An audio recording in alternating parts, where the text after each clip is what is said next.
Welcome students. ये BA first year and BEd first year class है। Subject English literature. इसके अंदर अपन जॉन ड्राइडन की poem a song for Saint Cecilia's day पढ़ रहे हैं, जिसके अपन ने 2 वीडियो बना दिए हैं। फर्स्ट वीडियो के अंदर जॉन ड्राइडन के बारे में बताया था और पोइम की समरी बताई थी। सेकंड वीडियो के अंदर अपन ने इसके कुछ स्टेंजा की स्टडी की थी और जैसा कि मैंने बताया था, इस पोइम के अंदर म्यूजिक की जो पावर जो है उसको बताया गया है। म्यूजिक से ही ये संसार बना है। वो एक समय ऐसा आएगा जब म्यूजिक से ही सारा संसार जो है समाप्त हो जाएगा।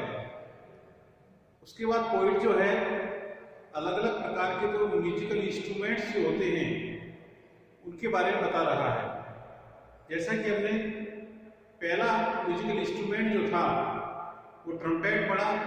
ट्रम्पेट क्या काम करता है हमने कल पढ़ा था। आपने वीडियो नहीं देखा तो इस वीडियो को देखें आप। उसके बाद हमने ड्रम के बारे में पढ़ा, फिर फ्लूट के बारे में पढ़ा। इस प्रकार हमने 4 स्टेंजा इस पोइम में पढ़ लिए हैं। अब हम अगला स्टेंजा पढ़ेंगे इस पोइम का, जो इस प्रकार है। म्यूजिकल इंस्ट्रूमेंट की बात चल रही है। अब अगला म्यूजिकल इंस्ट्रूमेंट कौन सा है देखते हैं इन लाइनों के अंदर। Sharp, violence, proclaim, their jealous pains,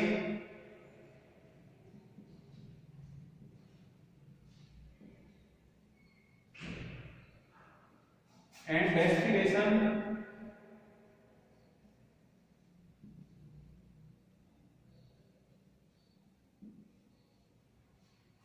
fury, frantic, indignation,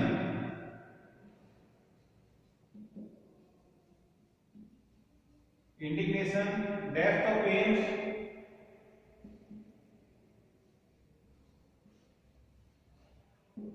and height of passion,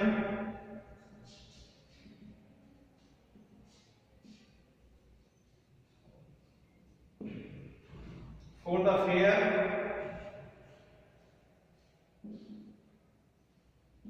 disdainful dame,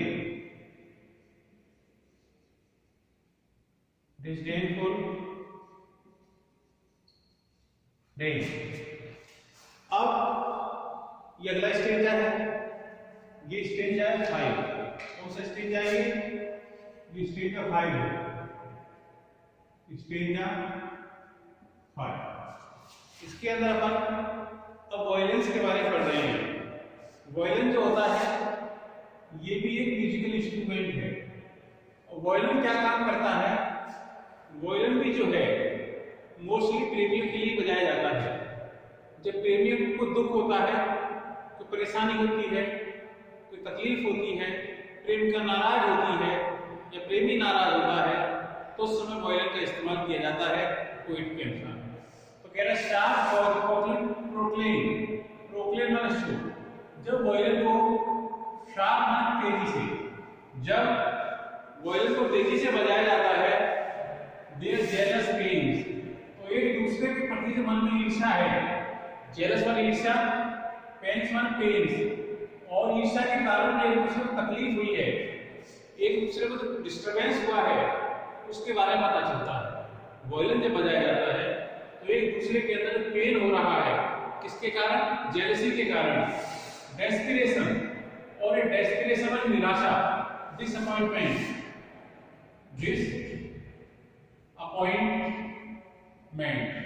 और निराशा जो है उसके भाव को बताता है फ्यूरी। फ्यूरी माने एंगर, और ये वॉयलेंस जो है एंगर, गुस्से का भाव बताता है।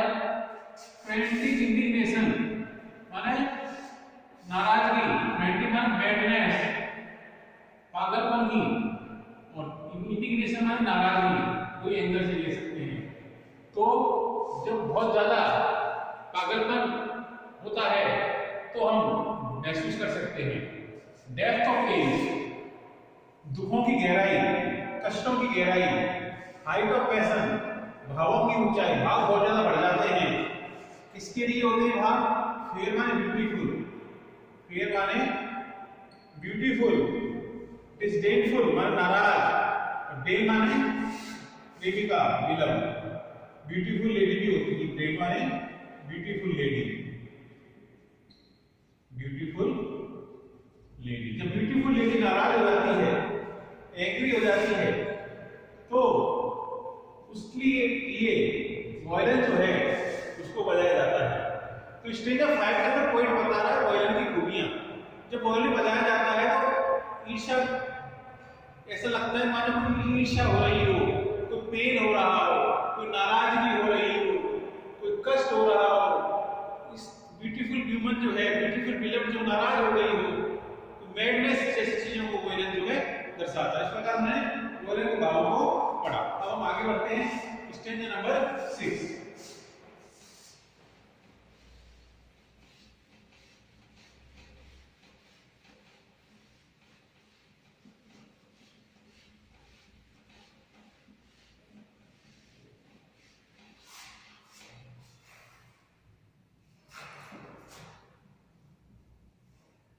स्टेंजा 6 पढ़ते हैं।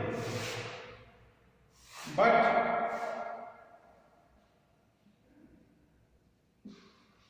ओ what art can teach,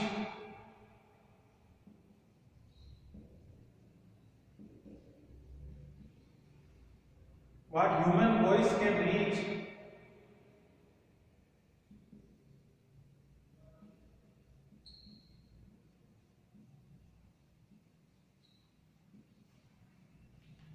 the sacred organs plays,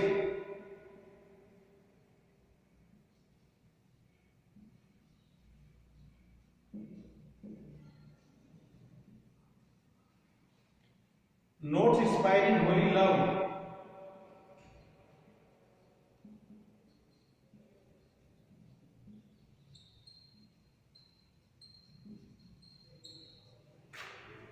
notes that wing,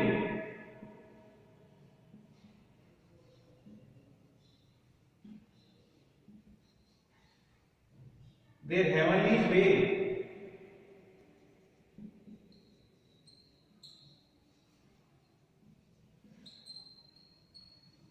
waste to mend the poet's ever.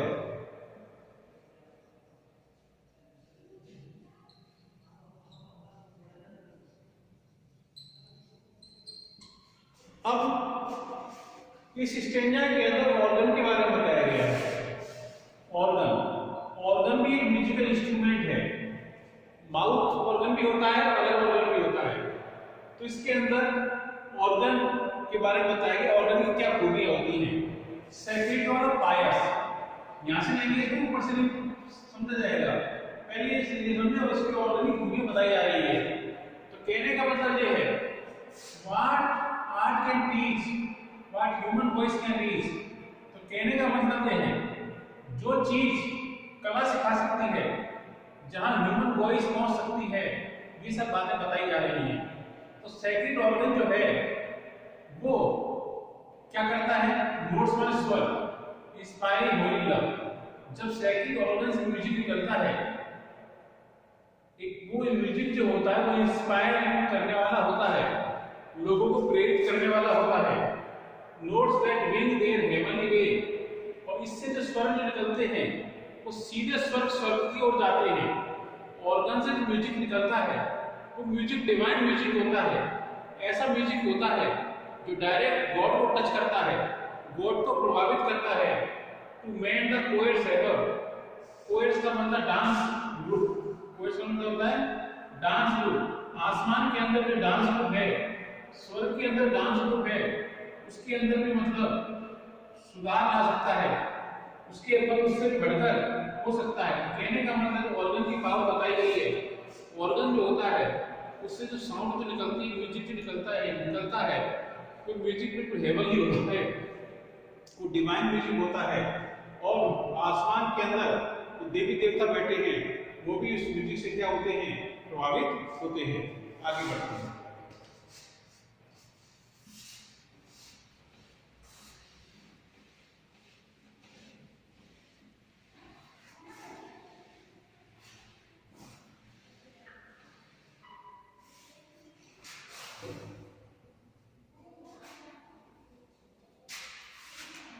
अगला स्टेज है देखें 7, Orpheus.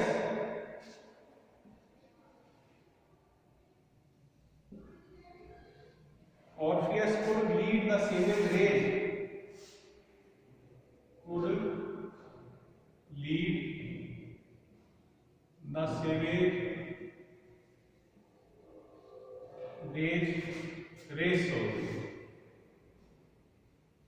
race and tree uprooted left their place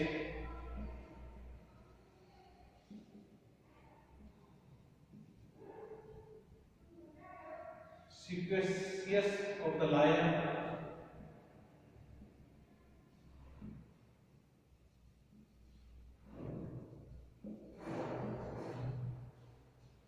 but bride Cecilia raised the wonder higher, raised the wonder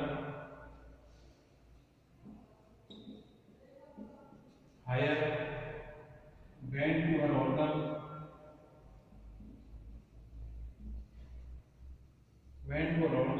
vocal breath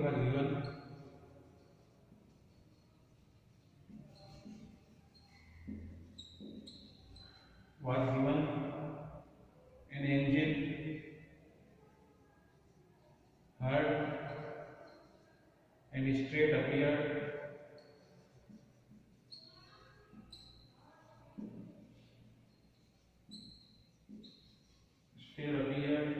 mistaking up to heaven.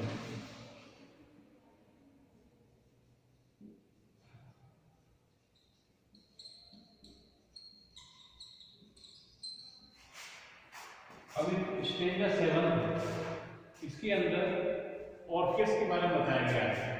Orpheus कौन है? Greek God of music. Orpheus जो था वो music का Greek God हुआ था, उसकी power बताई गई है इसके अंदर। तो पोएट कह रहा है ऑर्फियस की म्यूजिक का सेवेज रेस, ऑर्फियस की म्यूजिक में इतनी पावर थी कि लोगों जो थे, जो सेवेज रेस जो थी उसको भी पागल कर सकता था अपनी म्यूजिक से। जंगली लोग जो थे उनको भी मतलब मार्गदर्शन कर सकता था, उनको भी लीड कर सकता था। ट्रीज अपरूटेड, उसकी म्यूजिक में इतनी पावर थी, पेड़ भी उखड़ जाते थे, लेफ्ट देयर प्लेस, अपनी जगह छोड़कर। उसकी म्यूजिक में इतनी पावर थी कि ट्रीज जो थे वो भी मतलब अपनी जगह छोड़ देते थे और उखड़ जाते थे। सीक्रेटनेस ऑफ द लायर, मतलब लाइक म्यूजिकल इंस्ट्रूमेंट जो था उसको सब कुछ को फॉलो करते थे। जितने भी मतलब पेड़ पौधे वगैरह थे जो भी थे सारे के सारे उसके लायर म्यूजिकल इंस्ट्रूमेंट जो था उसका सब के सब क्या करते थे? फॉलो करते थे। But bright Cecilia raised the wonder higher, लेकिन ऑर्फियस से बढ़कर एक और लेडी आई सेसिलिया, वो उसने म्यूजिक को और ज्यादा हाई कर दिया। सेसिलिया कारण जो था म्यूजिक ने और आसमान को छुआ, म्यूजिक ने अपनी ऊंचाई को प्राप्त किया। वेंट टू ऑर्गन, और जब उसका ऑर्गन जो था सेसिली का ऑर्गन जो था वोकल ब्रीथ वाज गिवन, जब उसको बजाया गया उसके सांस भरी गई। जब उसके ऑर्गन में सेसिली के द्वारा सांस भरी गई तो क्या हुआ? इतना प्यारा म्यूजिक निकला, इतना सुंदर म्यूजिक निकला कि एन एंजल हर्ड, एक आसमान में एक एंजल था, उसने म्यूजिक को सुना, स्ट्रेट अपीयर, सीधा प्रकट हो गया, मिस्टेकिंग अर्थ फॉर हेवन, और अर्थ पे आ गया। क्या समझकर? हेवन माने स्वर्ग समझकर। मतलब उस चीज इतना प्यारा रास्ता म्यूजिक वो पृथ्वी पर आ गया, उसने मतलब स्वर्ग समझ लिया। कहने का मतलब ये है वो मतलब पृथ्वी को स्वर्ग समझकर पृथ्वी पर आ गया। अगला स्टेज है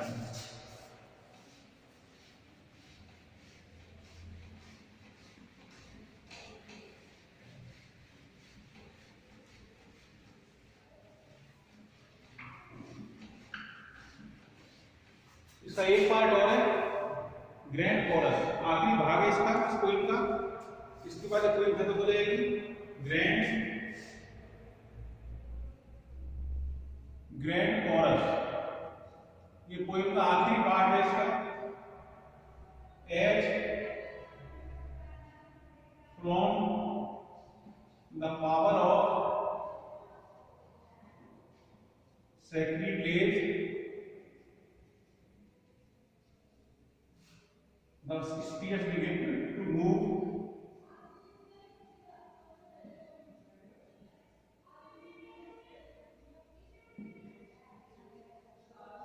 Began to move,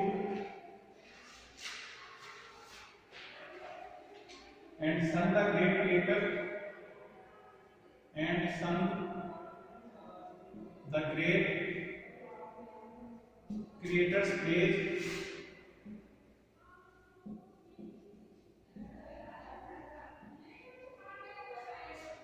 to all the blessed ever,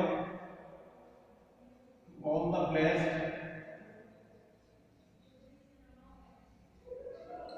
ever. So when the last and dreadful hour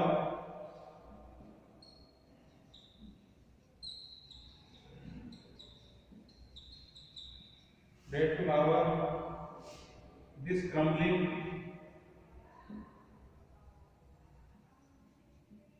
crumbling pageant shall devour. The trumpet shall be heard on high.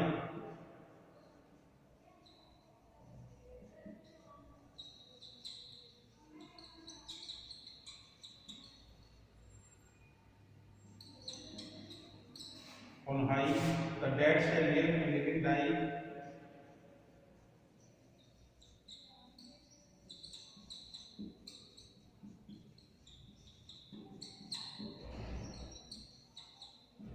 Living die, and music shall enter the sky.